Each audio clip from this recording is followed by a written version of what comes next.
What's up, guys? Welcome back to the RacingDudes.com YouTube channel. It's your boy Aaron here, and I'm going to talk about 3 Kentucky Derby myths today on this video. You know, I've been reading a lot on social media, seeing a lot of YouTube comments. I'm like, yeah, that's not really accurate what you guys are saying. So I thought I would be inspired by that and do kind of 3 myths that you're hearing. You're going to hear a lot the next 3 or 4 weeks about the Kentucky Derby. So we'll get right into them. Number 3. And I'm seeing this a lot because of Epicenter. Number 3 is, hey, I like Epicenter, but he ran in Louisiana, so he doesn't have any shot. Louisiana horses never have a shot in the Kentucky Derby. And, of course, people are referencing the fairground circuit as not producing, very good Kentucky Derby runners or winners. Here's the deal. If you look at, say, the last 30 or 50 years, certainly that is against those horses from the fairgrounds. They just have not been running very well. But if you look at the last 3 years, kind of tells a different story. Last year, Mandaloon, who ended up being the winner after Medina Spirit was disqualified, well, he ran prep races in Louisiana down at the fairgrounds, and now he is the official winner, at least for now. So he ran very well. Also, Hot Rod Charlie, who won the Louisiana Derby, was, across the wire third, ended up being second in last year's Kentucky Derby. So, in a way, there's the 1-2 finishers came out of Louisiana last year. 3 years ago, oddly enough, another horse that wins the Kentucky Derby via disqualification. How about Country House? He prepped in the Louisiana Derby. Also the Risen Star as well. He came up and, like I said, second across the wire, first as far as, who actually won the race after the disqualification in that one as well of Maximum Security. So, recent history kind of shows us Louisiana Derby, not so bad, actually very, very good. So, and even if you don't want to acknowledge either one of those disqualifications, well, the horses still came out of that series and ran very well in Kentucky. Now, why would that be? There's a few things. I think, number one, used to the spacing between the Louisiana Derby and the Kentucky Derby was kind of a negative. It's a longer gap, right, than the other ones. The way horses are trained nowadays, it's kind of positive. I think people, seem to like that spacing. So I think that's definitely number one. And I think, number 2, I don't really think it really matters where you run, as long as you're running in prep races, obviously, when it comes to Kentucky Derby. I think we get in our mind, well, they have to be at Santa Anita or they have to be down at Gulfstream in Florida. But think about it. The best trainers usually get the best horses. Well, those trainers, that's where they're at, right?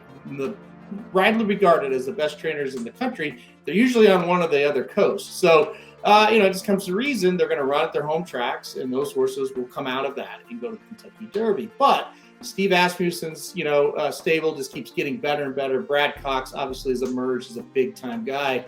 Hey, they run their horses in the central part of the country here, Oaklawn Park in Louisiana, down at fairgrounds. It's a big key, right? As their barns get better, you're going to see more and more horses come out of those races and go on and have success in the Kentucky Derby. Finally, number 3, and I think this is a big credit to Fairgrounds, they've adjusted their prep schedule where the races are longer.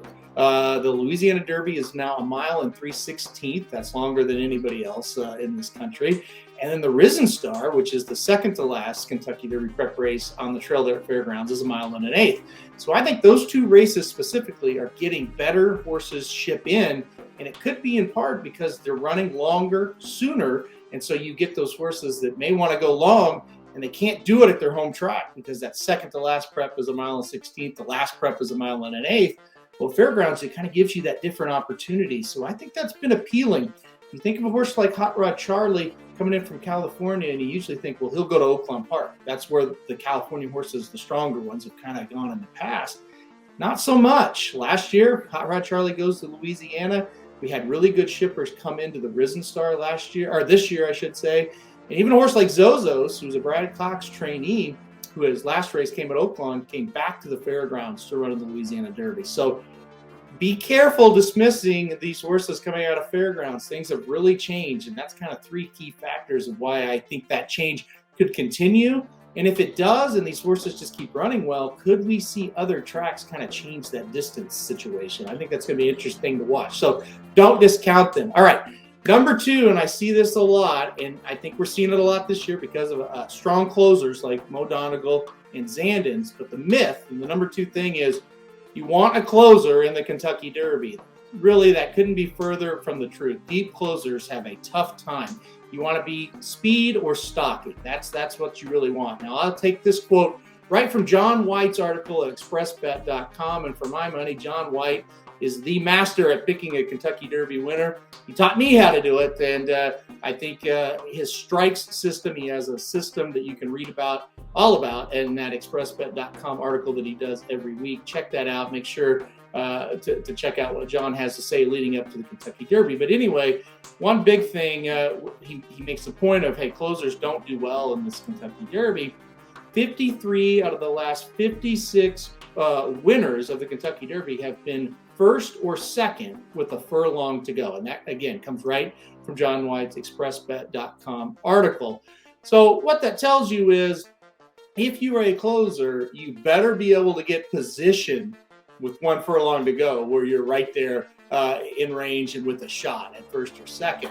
Now, a horse like Zandon kind of proved he might be able to do that. A horse like O'Donegal, that's what I'm a little bit worried about. Can he get that positioning? Now, before you go crazy and hate on me, it's 53 out of 56, which means 3 out of 56 have won without being first or second. So if you love a horse like O'Donegal and you think that stat doesn't matter, well, it hasn't mattered 3 out of the last 56 years. It's not like it's never happened. So don't let me talk you off of that horse. Just let me say that proceed with caution. A closer is going to have to probably be much the best, and it does make sense, right? You're 20 horses. There's all kinds of trip trouble that could happen, and at best you're probably going to have to go wide, and that could hurt you as well. So number 2, like I said, the myth is you want a closer for the Kentucky Derby. Not so much the case when you look back at the history of the race. And all right, number 1, this is the big one. I've heard this 100 times. California horses can't win the Kentucky Derby because of small field sizes. Guys, 7 out of the last 10 winners of this race have been from California. So I know logically it makes sense. There's 20 horses in the field. You would think, again, logically, horses coming out of 10, 11, 12 horse races would be better prepared for it, right? It just hasn't been the case. And I think my theory on it is when you watch racing in California day in and day out, most of these horses are trained for speed early because that's usually how you win at Santa Anita. You need to have speed. Maybe not on the lead going gate to wire, but you need to be up around that lead, no more than 2 or 3 lengths off of it. So when you think about that, okay, you got a horse from California. They're trained for speed, maybe a little more than the other ones. They break out of the gate well, because that's another thing you got to do at Santa Anita. You got to break well, you show speed, you get out in front. Does it really matter that there's 15 horses behind you? They're not really worried about that. And they're in their own little race, and there's 4 or 5 horses around them, and that's kind of what they focus on. That's a little bit of my theory on why that kind of shakes out like that. Now, you look at the 2 horses from California, the major ones coming in this year. You got Taba, you got Messier. Both of them get out of the gate pretty well. Both of them have shown they can be forwardly placed. So probably, beating lesser, field sizes, it's just not going to matter. It really hasn't in the past. I don't think it'll matter so much this year. Now, you might be thinking, well, what about Rock Your World last year? Well, when the jockey's feet aren't in the stirrups, you're not going to break well. And when you don't break well in the Kentucky Derby, I don't care if you face 5 horse fields or 20 horse fields before, it's not going to work out for you. It's going to be a disaster. That's what happened with Rock Your World. And by the way, Medina Spirit went gate to wire from California. Kind of what I'm getting at here. So again, those are the 3 big myths. You're going to hear that over and over and over. We do every year, this 3-4 week period before the Kentucky Derby. Each one of them has logic behind it, but each one of them, overall, when you look at the stats, kind of a myth. And again, the Louisiana one kind of being a newer myth. So, things change. Make sure you keep following this. You keep kind of doing your own homework on it. But that's the 3 biggest myths for me. Comment below if you've got another one that you've been hearing. Comment below if you think I'm dumb. That's fine too. We love your comments. We love to read them all. And guys, we've got a lot of stuff coming out in the next 3 or 4 weeks. We already do. And we got a lot more comments. So like, subscribe, all of that stuff. You're not going to want to miss it. All right. We'll see you for the next one.